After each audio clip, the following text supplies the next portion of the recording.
Hello, everybody. This is the UNCG Democracy Fellows.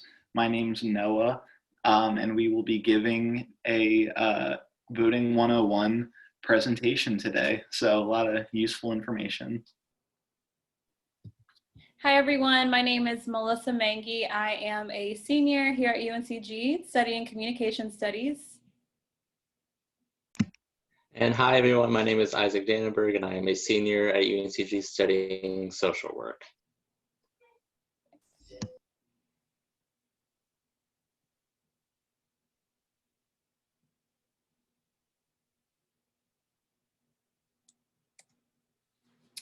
So Isaac and Noah and myself are Democracy Fellows, and so our job as student leaders is to educate our fellow peers on the fundamentals of civic engagement.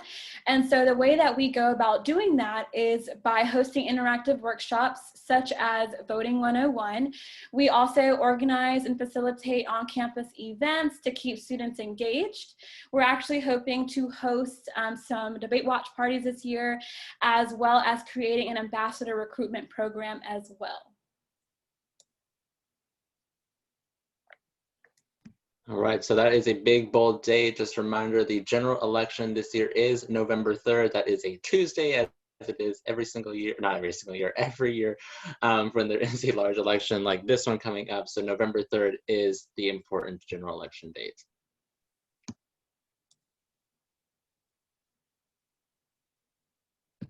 That's exactly right. And I always like to say that the general election, November 3rd in this year's case, is your last chance to vote. So if all else fails, you don't vote by mail, you don't vote early, election day is your last chance to vote if you are already registered.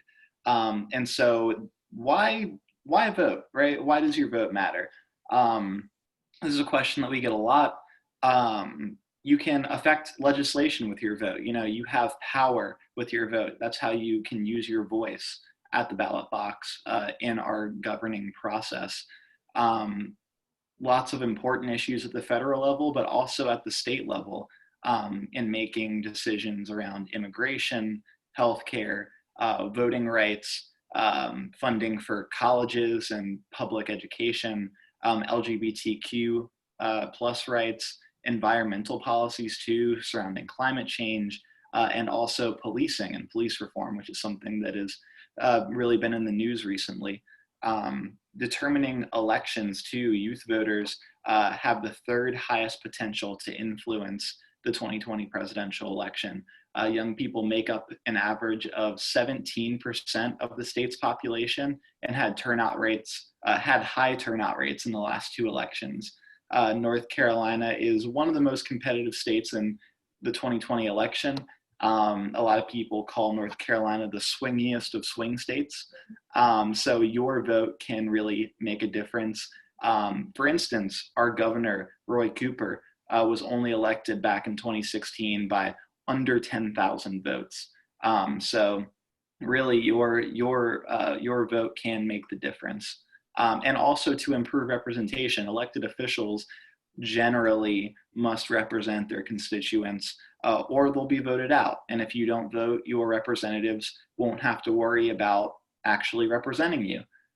So yeah, those are just a few reasons why your vote matters.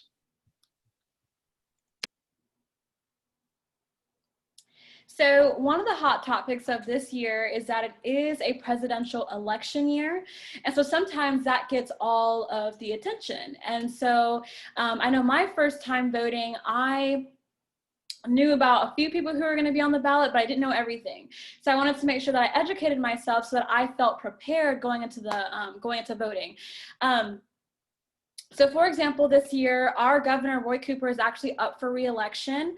One of North Carolina's two U.S. senators is actually up for re-election as well, which I believe is Thom Tillis. And then you'll also be voting for other offices such as the North Carolina District of Judges. Your ballot also may include, local offices like county commissioners as well. Yeah, so to vote, you have to register to vote. North Carolina, you have to register to vote before October the 9th, or you can register at any of the early voting locations in North Carolina. We'll get to that later. But yeah, you need to be registered to vote, obviously. So are you registered to vote at your current address? And do you know what will be on your ballot? If your answer is yes, or you're not sure, too bad. You're going to check anyways. You're going to go to the State Board of Elections website. They have a nifty little voter search tool right there. You just put in your name, or you can put in any of your friends' names if you want to spy on them and see if they're registered to vote, which I frequently do, I'll admit it. And you can just search up, you can put in the county too, to kind of narrow it down a little bit. And then you can make sure that your registration, your address is actually updated. And you can even see a sample ballot of what all is going to be on your ballot for this election. So you can look up the people that you're going to be voting for and get to know more about them. And if you're not registered, then definitely be sure to do that. You can turn in a paper registration form, or you can actually do it online too, through the DMV website. All right, if you're a on-campus student, there is a specific way that you do this to make sure that you're registered. So you can register, and the form will ask for a residential address and a mailing address. So as you can see in our little example right here, this is a fake student that lives in 210 Cone Hall. So they would write 210 Cone Hall, and then the rest of the address is Greensboro, North Carolina, 27402 as their residential address. And then as for their mailing address, this would be their on-campus Spartan ID. And this, make sure you're including any underscores or numbers that your student ID may have. Just as you would write if you're going to send out mail, or just as people would write if you're going to get mail from the mail center on campus, it's just your mailing address. So that's how you would do it if you're an on-campus resident, just to make sure that you can be registered to vote and do it correctly. So when it comes to making your plan to vote, you basically have three options. So your first option is that you can actually vote in person on election day. In order to vote this way, you must already be registered, and you must vote at your assigned precinct or polling place. You can actually you can also check that information online. I do want you guys to keep in mind that if you do want to vote on election day, that you must be registered by October 9th. Another option that you have, and one that we stress at OLSI, is to vote early. The great thing about voting early is that you can register or update your address at the same time that you vote. You can vote at any early voting site in your county, and if you are a first-time voter, you may need to bring proof of residency. Now, if that is you, if you are a first-time voter and you live off campus, proof of residency could just be, a utility bill, anything that has your name and the address that proves that you reside at that specific residence. For students who live on campus, proof of residency can include showing a web portal that shows that they live on campus, as well as even showing your Spartan ID card. And your last option of voting is to vote absentee. Now, I know there's been a lot of discussion and certain discrepancies going on and surrounding absentee voting, but I do want to stress to you guys that it is a safe and legitimate way of voting. It's such a great option to take advantage of. If you do request an absentee ballot online in North Carolina, the deadline to request one is October 27th. You also must be registered by October 9th to request an absentee ballot. Now, let's say you do request an absentee ballot, but you change your mind and you want to vote in person instead. That is fine. Just make sure that you do not mail in that absentee voting so you can avoid technically voting twice, which, by the way, is illegal. Don't want to do that. And Also, if you have requested an absentee ballot be sent to your on-campus address and we, for some reason, have to move off of campus because of COVID or anything of that matter, you do have to request a new absentee ballot be sent to your new location. That's exactly right. Thank you, Melissa. When using a absentee ballot, if you do send it in by mail, you can either hand deliver it yourself to the County Board of Elections office, or you can mail it in. If you mail it in, North Carolina has a really cool feature we're doing called ballot tracks. So you can sign up through ballot tracks, and there's instructions on how to register for that and walk you through that, and it'll actually alert you if there's any problems with your ballot, and it will also let you know when it's been delivered to the Board of Elections also.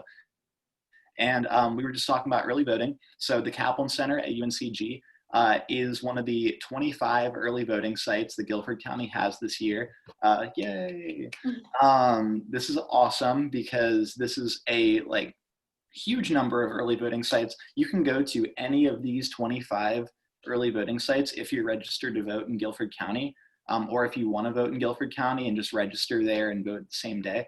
You can go to any of these 25 sites.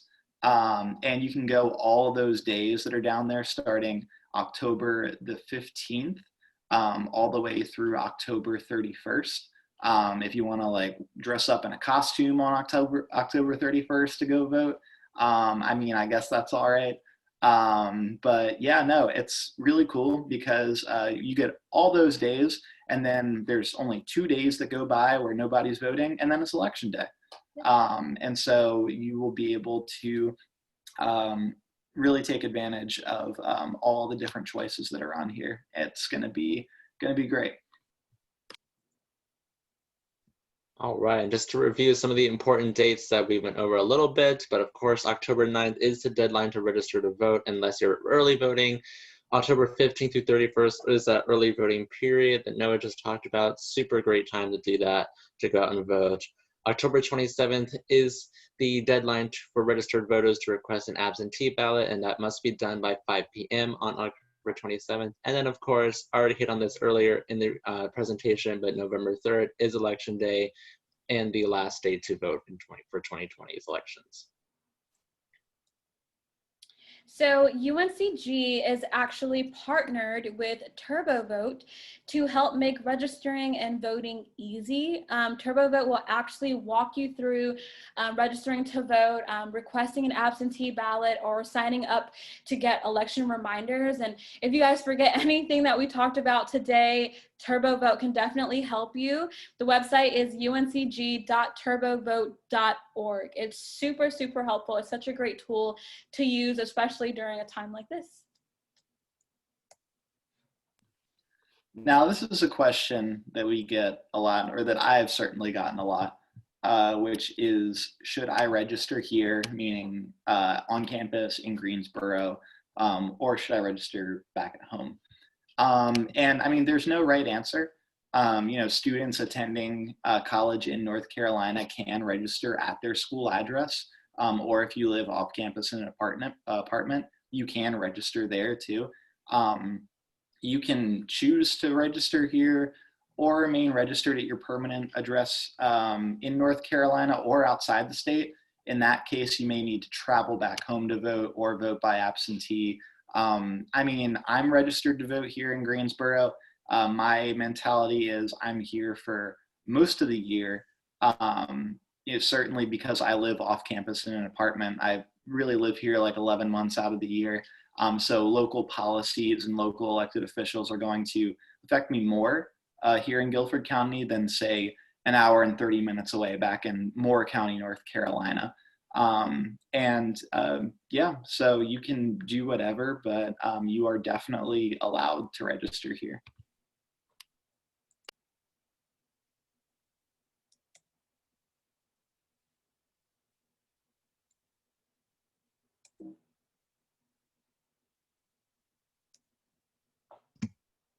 All right, another very popular question, and that's why it's a frequently asked question, is do I need a photo ID in order to vote? And the answer is no.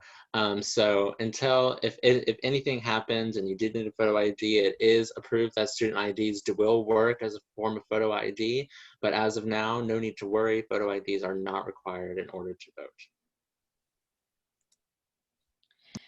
Thank you guys so much for allowing us to share with you all today. If you guys think of any questions after this presentation, feel free to contact us at OLSI. You can email us at lead@uncg.edu or even visit our OLSI website. And we're looking forward to voting this year.